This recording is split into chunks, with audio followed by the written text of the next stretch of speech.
So Leonard Cohen wrote a song about cracks. We all have them, and that's what I want to talk about this morning. We like to hide them. We think the imperfections that we have, and I'm thinking, mostly internal now, but physical too. In the physical way we hide our imperfections is kind of a metaphor for the mental, emotional, spiritual way we hide them. We are afraid, and so we hide. And that's what I want to talk about this morning, especially having to do with moms. Moms have some insecurities. Like, what? Am I doing it right? Did I do it perfectly? You may have some insecurities when you're thinking about your mom. She didn't quite do it right. So I want to talk about that and unpack some ideas with you this morning, but let's listen to this together first. 1, 2, 3, 4.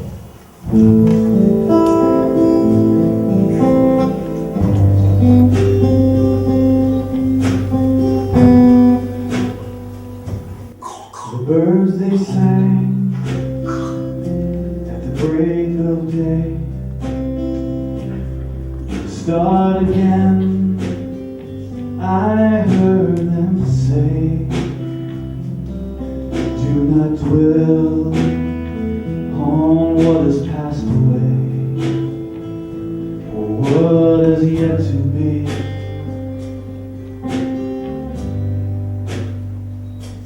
Will wars, they will be fought again. The holy down, she will be caught again. Oh, bought and sold and bought again. Dove is never free.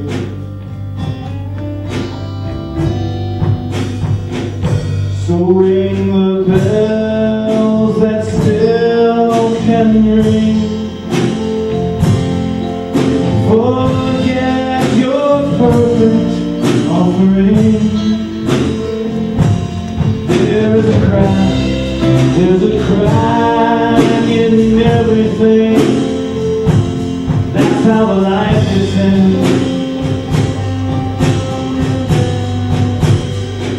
We asked for signs, the signs were sent.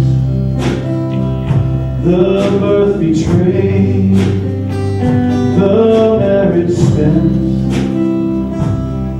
Oh, the widowhood of every government. Signs for all to see. I can run no more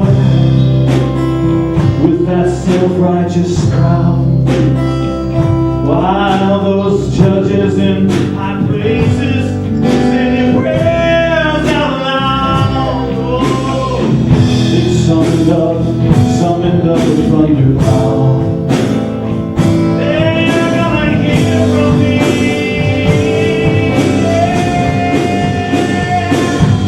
Ring the bells that still can ring. But forget your perfect offering.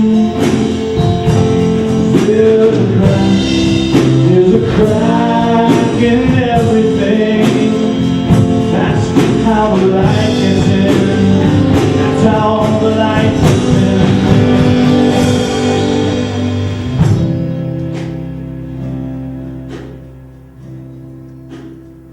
You can add up the parts, but you won't find the sun.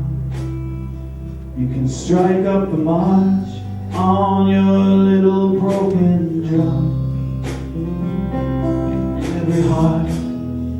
Every heart to love around, but like a refugee.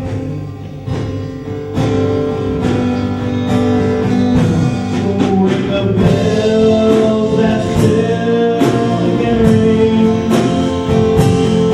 and forget your perfect offering. There's a crack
Kintsugi.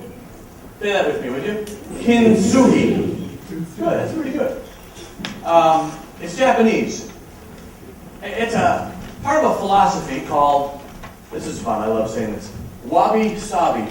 Isn't that good? Wabi-sabi is a Japanese philosophy that says things are more beautiful when they're less than perfect. At home, my wife and I have 2 porch posts rescued from her grandmother and grandfather's house in Minnesota. It's a long story, but to make it short, they were just in a pile of debris after the house was long sold, and years ago we went back and just visited the site, and there in this pile were these 2 porch posts. They still have paint on them that they had on them when it was a house, and Lynn lived there, and her grandma and grandpa and others, and so they are not perfect. In fact, the paint is peeling and there's several layers, and you know how it looks, but it's beautiful because that's the part of the post that was touched by the people that Lynn loved. That's wabi-sabi. Its beauty does not come from its perfection. Its beauty comes from the marks of its age and wear and tear, and I thought, that's what moms need to hear. Because, quite frankly, you guys look really run down. It must really be tough. I'll tell you one mother that looked really run down. Mine. That poor woman. She's probably 5'5". And I've been this big since I was 6. And I can just remember frustrating that woman to no end. There is a sense where we like to think that if we work really hard, we can reach this concept of perfection. It's a dangerous way to live. Because what it does is it sets an expectation that will never be fulfilled. And when you have an expectation that goes unfulfilled, it's called what? Resentment, disappointment. When you find yourself being disappointed with something, disappointment is the difference between your expectation and reality. Right? You with me? Reality is not going to change. So when I find myself disappointed, I think to myself, I have to wonder, why did I expect? What did I expect? Now, there's some expectations that are reasonable, and they go unmet. But what I want to talk about this morning is Kintsugi Mothering. Now, the rest of you can listen in, because we're all broken. In fact, we're cracked, fractured, broken, damaged, splintered, shattered, and in need of healing. Now, I used to think, well, you know what, you're being a little hard on me. But then I kind of got real and thought, yes, I am. Now, here's the beautiful thing about it. It's okay. Relax your shoulders. So, I used to think that because those things were true, that God was really upset with me. And then I realized that that's not God, but the version of God that I may have been taught, or at least the one that I picked up. This idea of kintsugi is simply this. You take something that's been broken, and it's 1,000 years old, over 1,000, 1,500 years old in Japan. Japan is famous for their lacquerware, this beautiful ceramics with these wonderful glossy coats, and it was quite valuable. And when you broke something, rather than throw it away, you sent it to an artisan, and that artisan took a mixture of lacquer and gold dust, and they repaired it so that the crack became not something to disguise, but to highlight.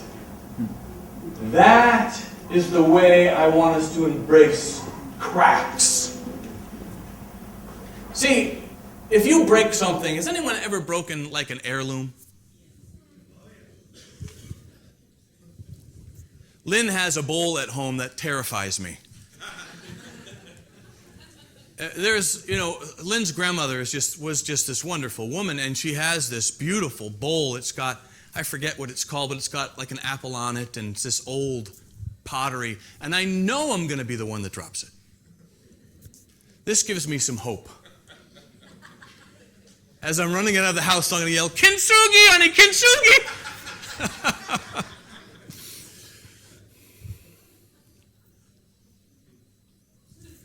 It's time that we realized that the cracks and scars that we have are not something to be denied or covered, but embraced.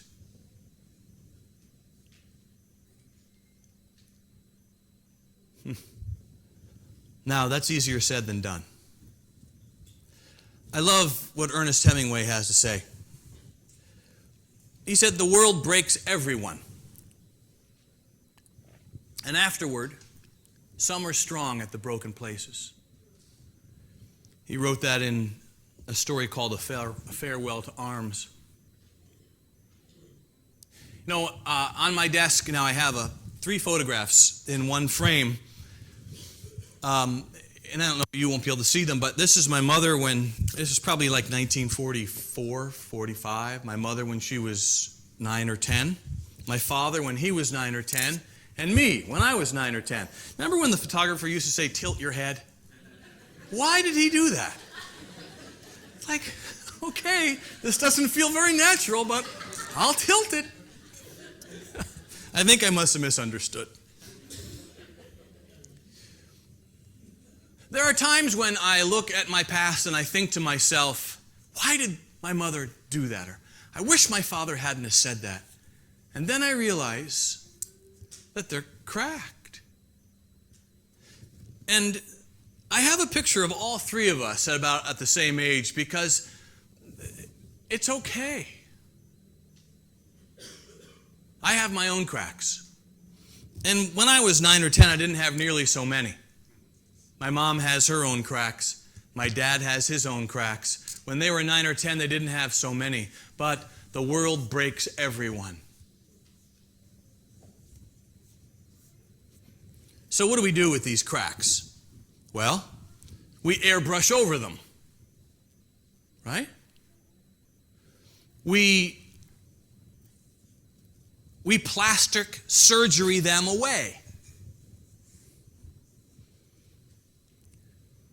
We want to come across as having it all together and not having any issues. And the funny thing is that when we come across that way, when we allow ourselves to become that person that projects that image, we don't have the capacity. We don't give others the capacity to love us because they can't love who we really are. They can only love the projection of ourselves.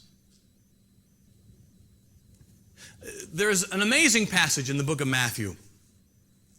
Now, there are not women's names in Old Testament genealogies.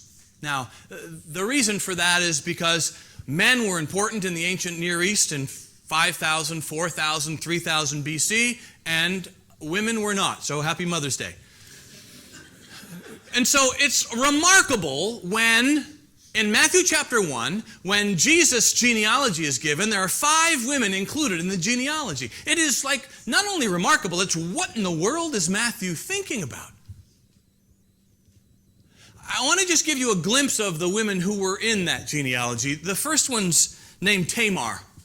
Now, if you read Matthew chapter 1, you'll read all of these ladies' names. Tamar's story is in Genesis 38. Tamar was a woman who married a young man. Young man had several brothers and a father, and the young man died.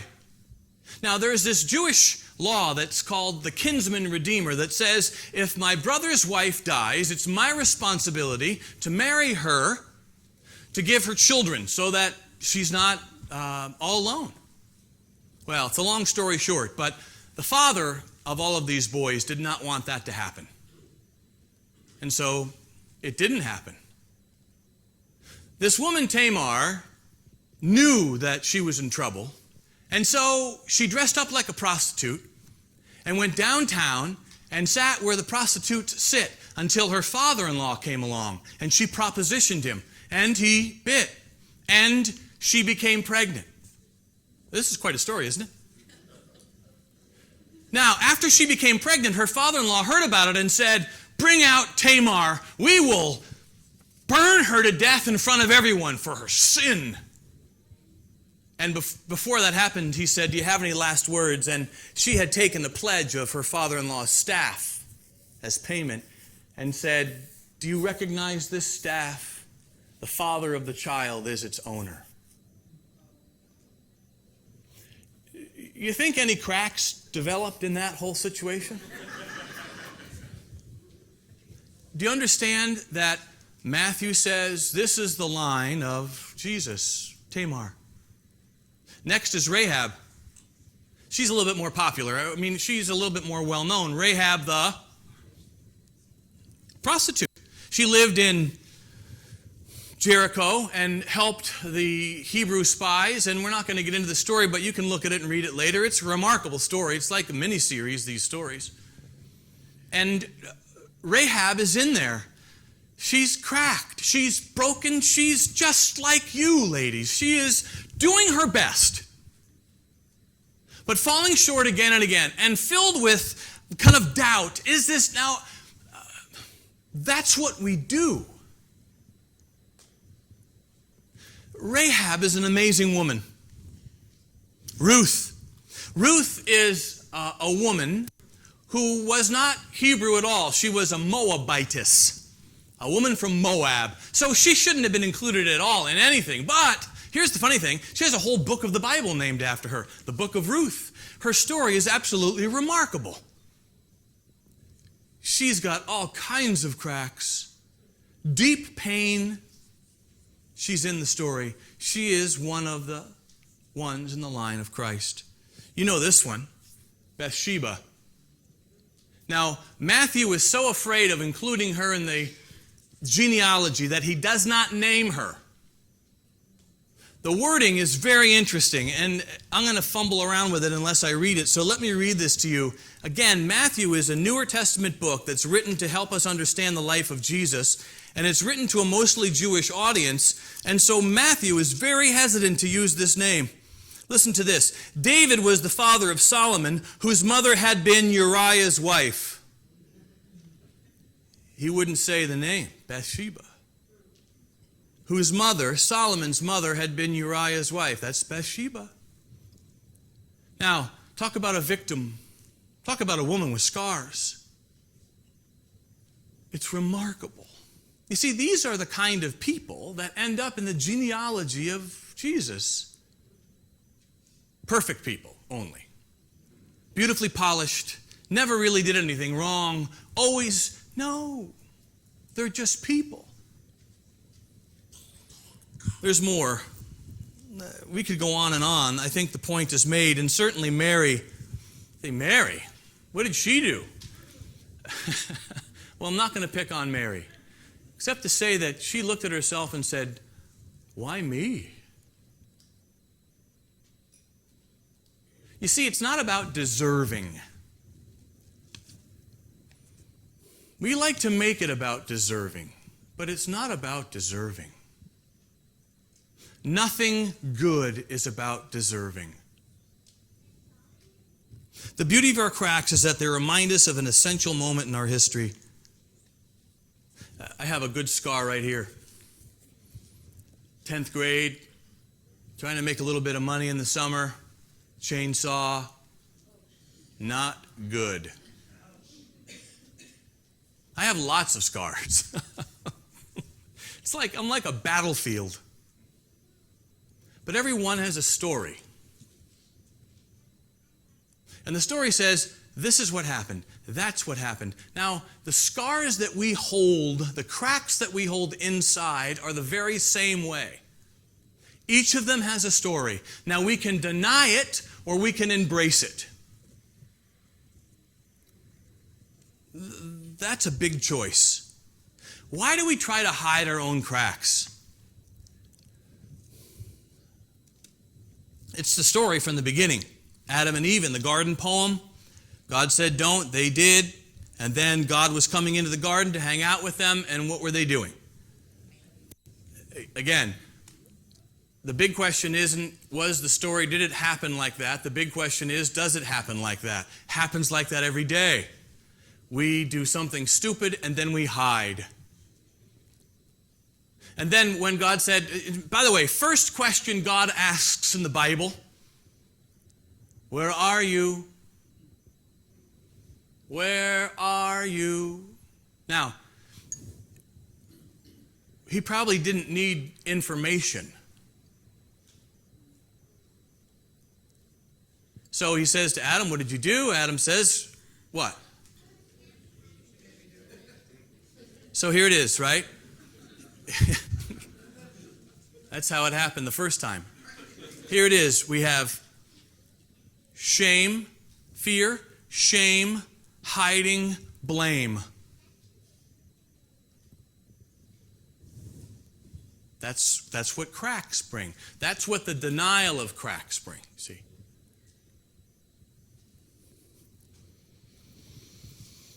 The Apostle Paul is no foreigner to this metaphor of pottery. He says this in 2 Corinthians 4. But we have this treasure. What treasure? He's talking about the way that God inhabits our life. We have this treasure in jars of clay to show the all-surpassing power is from God and not from us. We are hard-pressed on every side, but not crushed, perplexed, but not in despair, persecuted, but not abandoned, struck down, but not destroyed. We are fragile and cracked, but if we let him, God will fill the cracks with gold, and those cracks will make us more beautiful than we could possibly be. Have you heard this term, patina? Patina? You know, here's the amazing thing. I love cars and motorcycles, old ones, and here's the amazing thing. If you had, can we talk about cars for a second? If you had a 1965 Mustang sitting here, you know the car, right? Pearline, are you here? Yeah, Betty had one. Pearline, our good friend Pearline, would not date her husband Lee because he took the bus.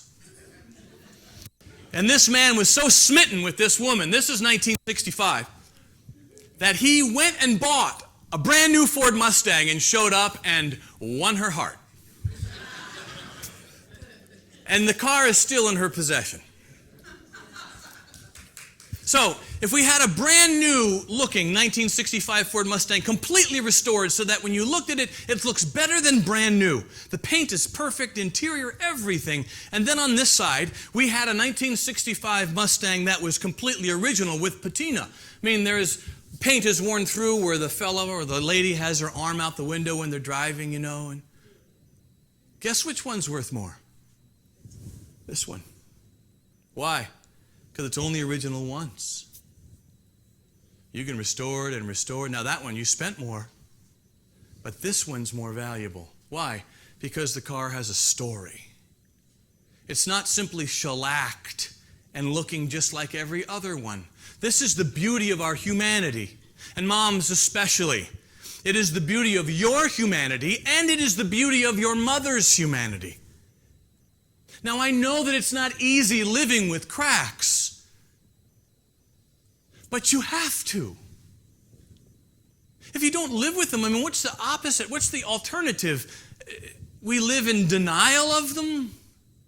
We live in fear that they'll be found out. Our cracks are what make us beautiful.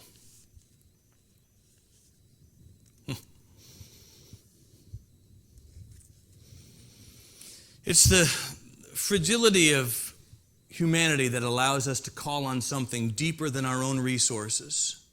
And the grace that comes in that calling fills our every crack with gold. Grace is the gold which fills in the cracks.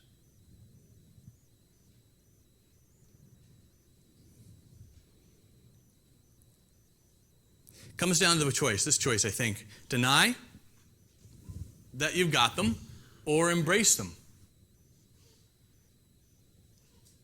When you embrace them, this is what happens. Here's what Paul says. Now, Apostle Paul wrote about half the New Testament.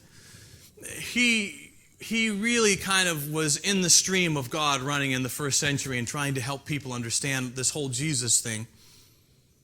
But he had a problem, and we don't know what the problem was. He calls it a thorn in the flesh, an irritation, a crack. We don't know what it was.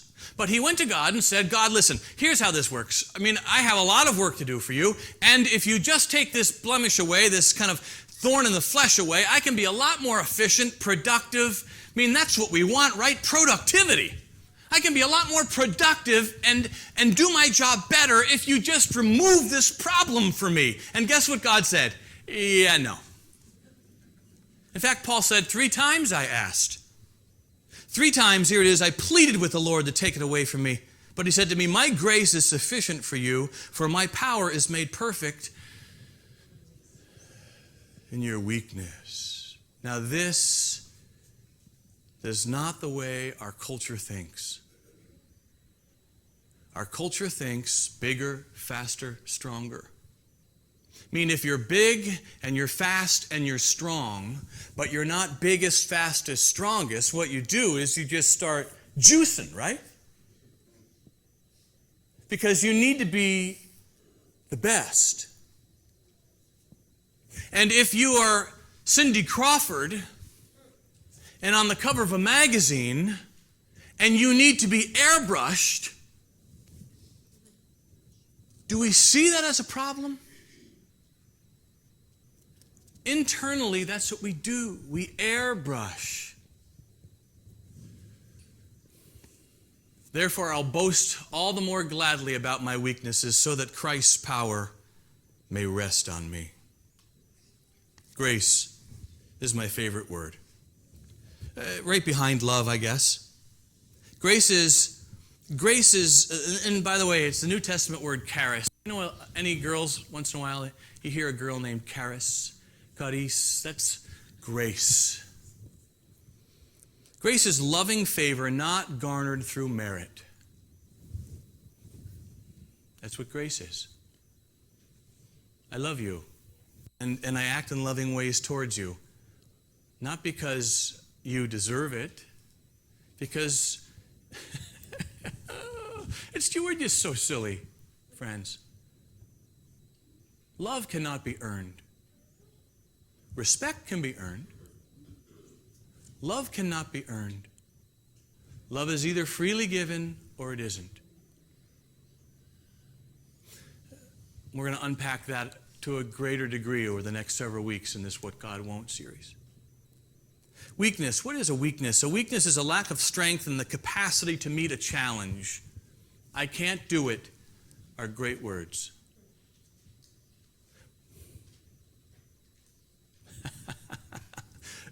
When I was growing up, I heard this all the time. Well, can't, never tried.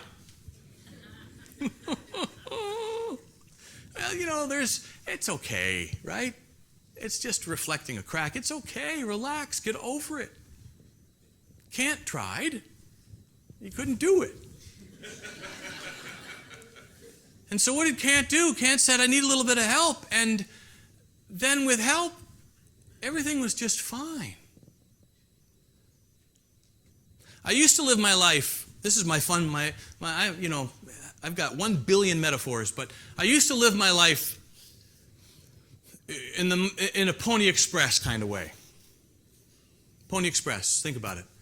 Pony Express would get across the country very quickly with the mail, remarkably. Like you can't even believe how fast a person could go from Missouri to California. Days, just remarkable. But when they got here to California, they left a trail of dead horses, and they were all by themselves. You can live that way. That's a Pony Express life. And there's a wagon train life. It takes months, years. But when you arrive, pretty much, you've lost some people along the way, of course. And unless you try to go through the Donner Pass at winter, everybody gets here kind of in one piece. It takes a long time. But everybody's together. That's a different way of living. Moms, it's okay. You made mistakes when your children were toddlers. You made mistakes when they were adolescent. You made mistakes when they were teens. You make mistakes now that they're adults. Of course. Your mother, everyone, made mistakes when you were an infant. She made mistakes when you were a toddler. She made mistakes when you were an adolescent, when you were a teenager, and she makes mistakes now that you're an adult. Yes, of course she does. Why? She's cracked.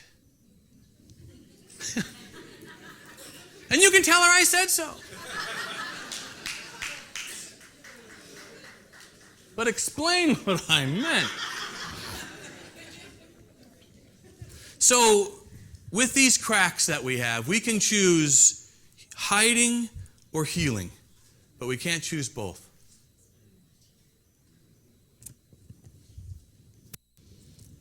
You know what I've learned?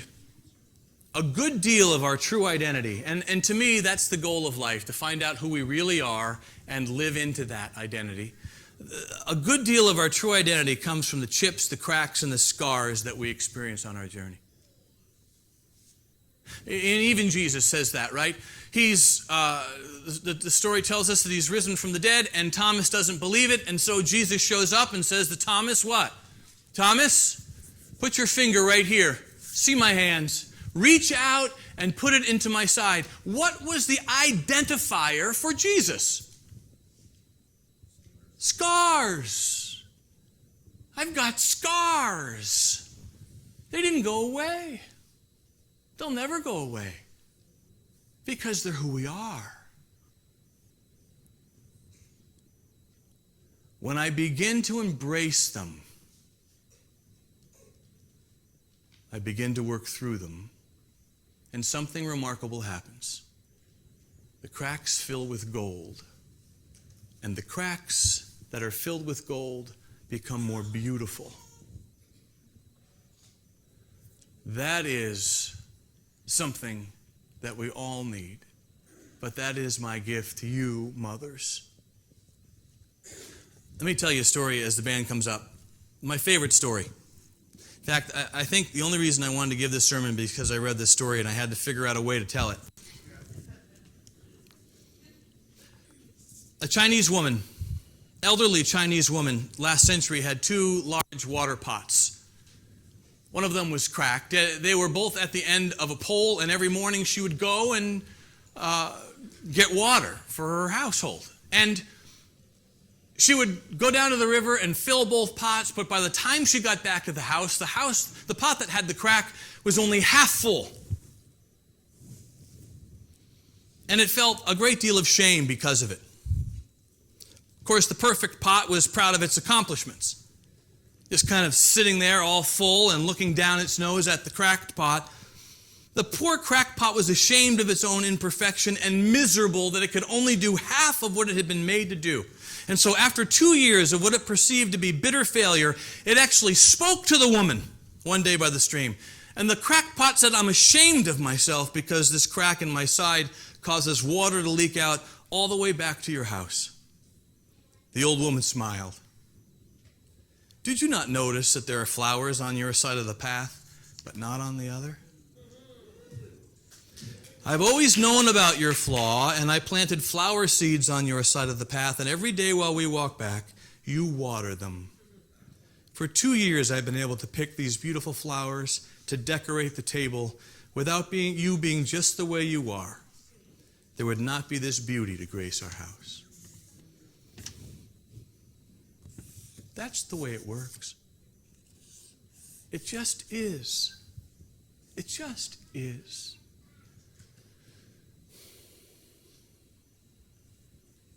So, I wanted to give you something for Mother's Day, and this is what we came up with. It's Kintsugi. Yeah, it's fake Kintsugi. So, how about that metaphor? The other night at our small group, I put out these mugs, and our group just graciously did this faux Kintsugi on them. So, if you're a woman and would like one of these, if you're a mom, or if you have a mom, it's okay. Just come up and And I'll give you one. And it's just to be put somewhere so you remember it's not plain, it's beautiful because it's got cracks, and those cracks are filled with gold. That's how God thinks of you, friends. So ladies, come if you'd like to.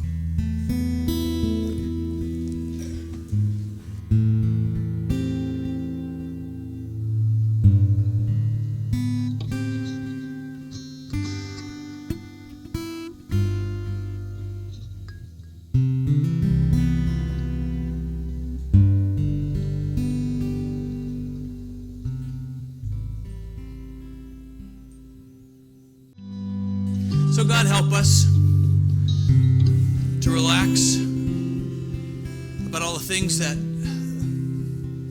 we think we have to hide. Help us, God, to understand that transformation begins when we begin to acknowledge who we really are.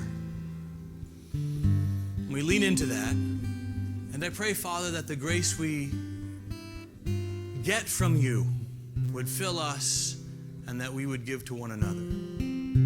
I pray, God, that you would bless everyone here, and especially, Father, those who are moms, mothers. It's such a hard thing. So I pray, God, that you would help them to see how deeply you love them. And I pray this in Jesus' name. Amen. Thanks, you guys. Have a great day today.